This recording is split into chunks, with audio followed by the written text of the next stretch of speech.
विद्यार्थियों नमस्कार। History by captain doctor Rajendra ऐतिहासिक अध्ययन की इस श्रृंखला में मैं आपका फिर से स्वागत करता हूं और अभिनंदन करता हूं। विद्यार्थियों, मेरी आज की कक्षा महाराजा गंगा सिंह विश्वविद्यालय बीकानेर के BA तृतीय वर्ष के प्रथम प्रश्न पत्र के विद्यार्थियों के लिए है। और इस श्रृंखला के अंतर्गत विद्यार्थियों, मैं आज आपसे बात करूंगा क्षेत्रीय शक्तियों के उत्थान की प्रक्रिया के बारे में और किस प्रकार से क्षेत्रीय ताकतें ब्रिटिश सत्ता द्वारा बाद में नियंत्रित कर ली गई थी। इस श्रृंखला के अंतर्गत मैंने आपसे इससे पहले बात की थी कि किस प्रकार से पंजाब का उत्थान महाराजा रणजीत सिंह के नेतृत्व में हुआ और किस प्रकार से ईस्ट इंडिया कंपनी ने 2 आंग्ल सिख युद्धों के माध्यम से पंजाब पर पूरी तरीके से नियंत्रण कायम किया। इसी श्रृंखला के अंतर्गत मैंने आपको ये बताया कि किस प्रकार से साम्राज्यवादी governor general earl of the Dalhousie, जो कुख्यात लॉर्ड डलहौजी के नाम से जाना जाता था, उसने किस प्रकार से कुप्रशासन का आरोप लगाकर, कुशासन का आरोप लगाकर अवध की रियासत को हड़पा। यद्यपि यह अलग बात है कि जिस कुप्रशासन का आरोप अवध के नवाब वाजिद अली साहब पर लगाया गया, उस तथाकथित कुप्रशासन का बहुत सारा हिस्सा ब्रिटिश अधिकारियों द्वारा प्रबंधित होता था। उसी श्रृंखला के अंतर्गत और इसी श्रृंखला के अंतिम टॉपिक के रूप में विद्यार्थियों, अब मैं आपसे बात करूंगा मैसूर के बारे में कि किस प्रकार से मैसूर की सत्ता का विकास हुआ, किस प्रकार से मैसूर अपनी ताकत की चरम सीमा पर जा पहुंचा और अंत में किस प्रकार से ईस्ट इंडिया कंपनी की नीतियों के कारण या ईस्ट इंडिया कंपनी की साम्राज्यवादी महत्वाकांक्षा, ईस्ट इंडिया कंपनी जो कि मूलतः व्यापारिक कंपनी थी, उसके द्वारा अपने को राजनीतिक स्वरूप में डालने की और सैनिक ताकत बनने की प्रवृत्ति ने किस प्रकार से मैसूर को नियंत्रित किया। इन सभी बातों को मैं आपको आज की इस कक्षा में समझाऊंगा।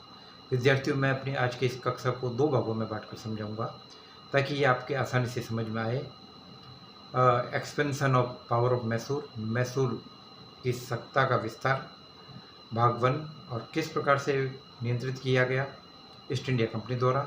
ये कुछ चीज़ें भाग 1 और भाग 2 दोनों में मैं आपको समझाऊंगा। तो आइए विद्यार्थियों, चलते हम मैसूर की तरफ। विद्यार्थियों, जिस मैसूर की हम बात करते हैं वह मूलतः आधुनिक कर्नाटक का क्षेत्र है। और यदि हम मैसूर की हिस्ट्री को पीछे की तरफ जाकर देखें तो हम ये पाएंगे कि मैसूर प्राचीन विजयनगर साम्राज्य का हिस्सा था। 1565 ईस्वी में तालिकोटा की लड़ाई में बहमनी साम्राज्य के बिखरे हुए टुकड़ों ने एक होकर विजयनगर पर हमला किया और विजयनगर साम्राज्य की ताकत का पतन हो गया। और उसी विजयनगर साम्राज्य के कुछ खंडरों पर आधुनिक मैसूर राज्य का निर्माण हुआ। विजयनगर साम्राज्य के शक्तिहीन और कमजोर शासक, उनको शक्तिहीन नहीं कहेंगे क्योंकि उसके बाद विजयनगर साम्राज्य के पतन के बाद विजयनगर राजाओं ने अपनी राजधानी हम्पी से चंद्रनगर स्थापित कर दी थी और काफ़ी कमज़ोर हो चुके थे। तो विजयनगर के शासक वेंकट द्वितीय ने अपने एक अधिकारी राजा वाडियार, एक्चुअली राजा इसकी उपाधि नहीं है बल्कि राजा उसके नाम का ऐसा, राजा वाडियार को मैसूर के कुछ इलाके, आसपास के इलाके जागीर में दिए और धीरे धीरे ये मैसूर का इलाका राजा वाडियार के वंशजों के पास कायम रह गया। 1727 में जब हैदर अली का जन्म हुआ तो उस दौर में हम देखते हैं कि मैसूर के आसपास और मैसूर पर जिस वाडियार राजा की सत्ता थी वह था चिक कृष्णदेव वाडियार, या जिसको इम्माड़ी कृष्णराव वाडियार के नाम से भी जाना जाता है। चिक कृष्णराव वाडियार या इम्माड़ी कृष्णराव वाडियार एक शक्तिहीन और कमजोर शासक था और उसकी सारी सत्ता, उसके राज्य की सारी सत्ता उसके 2 मंत्रियों के हाथ में थी। दोनों आपस में भाई थे, देवराज और नंजराज। देवराज एक प्रकार से सेनापति था जो सैनिक कार्यों को देखा करता था और नंजराज दीवानी मामलों का, वित्तीय राजस्व यानी रेवेन्यू संबंधी मामलों का वह इंचार्ज था। तो इन दोनों भाइयों ने मिलकर मैसूर की सत्ता को अपने हाथ में नियंत्रित कर लिया था। उधर हैदर अली शुरुआती दौर में मैसूर की सेना में एक घुड़सवार सैनिक के रूप में भर्ती हुआ और एक कैवलरी सैनिक के तौर पर वह धीरे धीरे अपनी योग्यता बढ़ाता गया और उसने अपने कद को इतना ज़्यादा बढ़ा लिया कि उसे सेनापति बना दिया गया और नंजराज और देवराज भी उसकी ताकत को रोक नहीं पाए। और ऐसी स्थिति में कृष्णराव वाडियार ने सत्ता की सारी बागडोर हैदर अली को सौंप दी। हैदर अली अपने दौर की सबसे बड़ी शक्तिशाली ताकतों में से एक था। हैदर अली समझदार था, वो इस बात को अच्छी तरीके से जानता था कि यदि मैसूर के अभी कोई शत्रु है उस दौर के अंदर, तो वो है मराठे और निजाम। और मराठों का मुकाबला करने के लिए उसे एक शक्तिशाली घुड़सवार सेना की जरूरत थी, जो तीव्रगामी हो, जो काफ़ी फॉरवर्ड कैटेगरी की हो। और दूसरी बात यह कि निजाम का मुकाबला करने के लिए उसको ज़रूरी था कि एक शक्तिशाली तोपखाना हो, जो कि पाश्चात्य पैटर्न पर, यूरोपीय पैटर्न के ऊपर ढला हुआ हो। इसलिए उसने अपनी सेना को यूरोपीय तरीके से प्रशिक्षित करने का निश्चय किया और डिंडीगुल में उसने एक बड़ा शस्त्रागार भी कायम किया। तो अब प्रश्न ये पैदा होता है कि आखिर हैदर अली का अंग्रेजों के साथ संघर्ष क्यों हुआ। अब हमें इसके लिए उस दौर की राजनीतिक परिस्थितियों को देखना पड़ेगा, हमें दक्षिण को भी समझना पड़ेगा और केंद्रीय मुगल सत्ता की स्थिति को भी समझना पड़ेगा। 1757 और 1764 के बाद ईस्ट इंडिया कंपनी की महत्वाकांक्षाओं को विद्यार्थियों नए पंख लग गए और ईस्ट इंडिया कंपनी ने आसपास की राजनीतिक स्थितियों से फायदा उठाने का निश्चय किया। उसने अस्थिर चित्त हैदराबाद के निजाम से एक संधि की और ये कहा कि वह हैदर अली से संबंधित मामलों में उसकी मदद करेगी। यहीं से दिक्कत चालू हो गई। दूसरी बात ये थी कि हैदर अली, निजाम और मराठी ये तीनों ही महत्वाकांक्षी थे और अपने अपने क्षेत्रों को बढ़ाना चाहते थे। तो 1766 में की गई संधि ये एक ऐसी संधि थी जो ईस्ट इंडिया कंपनी ने हैदराबाद के निजाम के साथ की थी और इस संधि के जो परिणाम थे, उत्तरी सरकार के समर्पण को लेकर कुछ मामले तैयार हुए थे और जिसमें ईस्ट इंडिया कंपनी ने निजाम को ये कहा था कि वो हैदर अली के खिलाफ उसकी मदद करेगी। ये एक ऐसा बिंदु था जिसने कि हैदर अली को कंपनी के सामने लाकर खड़ा कर दिया और प्रथम आंग्ल मैसूर युद्ध का ये कारण बना। तो इसकी स्थिति को समझने के लिए हमें उस दौर के राजनीतिक सिनेरियो को देखना पड़ेगा। जब हैदर अली मराठों के साथ संघर्ष में उलझा हुआ था, एक्चुअली मराठे और हैदर अली दोनों आपसी संघर्ष में लगातार लगे हुए थे और मराठे लगातार मैसूर के आसपास के क्षेत्रों पर हमला करके हैदर अली से कुछ न कुछ पैसा वसूल करने की फिराक में थे। और पानीपत की लड़ाई की हार को जल्दी ही मराठों ने भुला दिया और अपने शक्तिशाली पेशवा माधवराव के नेतृत्व में पुनः शक्तिशाली होकर और आसपास के क्षेत्रों पर हमला करने लगे और मैसूर भी इस प्रक्रिया से अछूता नहीं रहा। तो जब हैदर अली मराठों के साथ संघर्ष में लगा हुआ था तो उस वक्त अंग्रेजों ने निजाम के साथ एक संधि की और ये कहा कि आप उत्तरी सरकार का समर्पण कीजिए, हम हैदर अली के खिलाफ आपकी मदद करेंगे। तो इस बात से, इस संधि का फ़ायदा उठाकर निजाम ने मैसूर के कुछ भूभागों पर अधिकार कर लिया।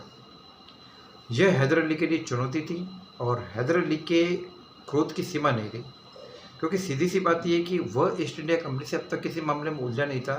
तो ईस्ट इंडिया कंपनी का अकारण शत्रुता भरा रवैया उसे पसंद नहीं आया और उसने तुरंत मराठों को धन का प्रलोभन दिया, धन देकर अपनी तरफ किया और निजाम को क्षेत्रीय इलाकों का प्रलोभन देकर उसको अपनी तरफ कर लिया और अंग्रेजों के खिलाफ उसने एक प्रकार का संघ बना लिया।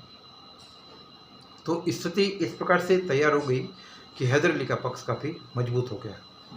लेकिन इसी बीच निजाम, जो स्वभाव से अस्थिर चित्त था, उसने हैदर अली का साथ छोड़ दिया। लेकिन हैदर अली को इससे कोई फ़र्क नहीं पड़ा और उसने अपनी ताकत के बूते के ऊपर ब्रिटिश सेना को, ईस्ट इंडिया कंपनी की फ़ौजों को हराया और निर्णायक रूप से एक अप्रत्याशित धावा उसने मद्रास के किले के ऊपर बोल दिया। मद्रास रीजेंसी ने घबराकर युद्ध समाप्ति की घोषणा की और हैदर अली के साथ संधि की। तो यह संधि काफ़ी महत्वपूर्ण संधि थी और इस संधि के द्वारा हैदर अली की धाक पूरे के पूरे दक्षिण में, न केवल दक्षिण में फैली, बल्कि ऐसा बताते हैं कि इस युद्ध के परिणाम प्रथम आंग्ल मैसूर युद्ध के जो 1767 से 1769 तक हुआ, जब इस युद्ध के परिणामों की खबर ब्रिटेन में ब्रिटेन के लोगों तक पहुंची, तो वहां पर ईस्ट इंडिया कंपनी के शेयर्स वो धड़ाम से नीचे आ गिरे पड़े, क्योंकि ये संधि ऐसी संधि थी जिसके द्वारा हैदर अली ने अंग्रेजों से अपनी सारी मांगें बनवा ली। अंग्रेजों को इस बात का वचन देना पड़ा कि वो हैदर अली को पैसा देगी, युद्ध का हर्जाना देगी, ठीक है ना। और इसके अलावा जब भी कोई हमला होगा तो East India Company Haidar Ali की मदद करेगी, यहाँ तक कि मराठों से कोई संघर्ष होगा तभी कंपनी उनकी मदद करेगी। तो ईस्ट इंडिया कंपनी ने इस सारी संधि को स्वीकार किया। तो ये संधि ईस्ट इंडिया कंपनी के सम्मान को घटाने वाली साबित हुई और हैदर अली की धाक पूरे के पूरे दक्षिणी भारत में फैल गई। तो ये विद्यार्थियों था प्रथम आंग्ल मैसूर युद्ध, जो 1767 टू 1769 के बीच तक चला और यह युद्ध हैदर अली की दूरदर्शिता और कूटनीति का परिचायक था।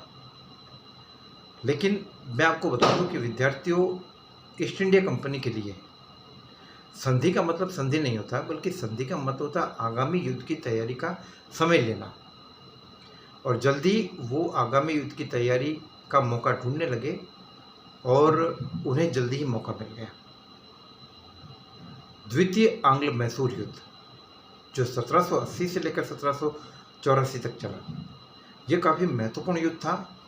और इस युद्ध का जो सबसे महत्वपूर्ण परिणाम ये निकला कि जहाँ प्रथम आंग्ल मैसूर युद्ध के बाद मैसूर सुप्रीम पोजीशन में था, मैसूर डोमिनेटिंग पोजीशन में था, लेकिन द्वितीय आंग्ल मैसूर युद्ध के बाद मैसूर की ताकत कुछ कम हुई और ईस्ट इंडिया कंपनी की ताकत बढ़ी, यानी दोनों बराबरी के लेवल के ऊपर आकर खड़े हुए। तो इस परिस्थिति को समझने के लिए हमें उस दौर के मैसूर और उस दौर की दक्षिणी भारत की राजनीति के मूल चरित्रों को समझना पड़ेगा। कई बार प्रश्न ये पैदा होता है कि एक छोटी सी ताकत जो इंग्लैंड से आती है और वह भारत में आकर एक बहुत बड़ी क्षेत्रीय ताकत के रूप में कामयाब हो जाती है, अपना वजूद कायम कर लेते, तो इसके पीछे ऐसी कौन सी परिस्थितियाँ थी। तो इसके लिए हमें देखना पड़ेगा उस दौर की राजनीतिक ताकतों के मूल चरित्र को।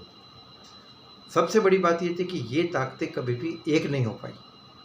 हैदर अली ने हमेशा अपनी तरफ से कोशिश की एक संघ बनाने की।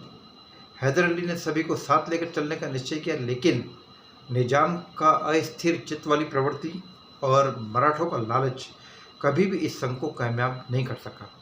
द्वितीय आंग्ल मैसूर युद्ध के बारे में अभी मैं पार्ट 2 में जब मैं बात करूंगा तो मैं आपको ये बताऊंगा कि किस प्रकार से इस युद्ध की बाजी लगभग हैदर के पक्ष में थी, लेकिन किस प्रकार से मराठों ने अपने लालच के कारण और निजाम ने भी अपने लालच के कारण हैदर अली की स्थिति को कमज़ोर कर दिया। और अल्टीमेटली इसका परिणाम ये हुआ कि आगे चलकर तीसरा आंग्ल मैसूर युद्ध हुआ, चौथा आंग्ल मैसूर युद्ध हुआ और मैसूर की ताकत का पूरी तरीके से खात्मा हो गया, पतन हो गया। इसके आगे की बात को विद्यार्थियों मैं पार्ट 2 में समझाऊंगा। स्वस्थ रहिए, अपने स्वास्थ्य का ध्यान रखिए। जय भारत, जय हिंद।